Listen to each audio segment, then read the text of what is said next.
How to draw an isometric bench. First, setting your canvas.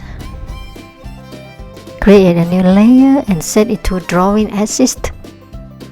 Start to draw a bench. You can draw just one side of this column, then duplicate it and drag it to another side. Next, create a new layer and start to draw the next part. You can draw just one and duplicate. Do the same thing. When you have to draw a new part, create a new layer first, then you can duplicate when you need it.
It's done.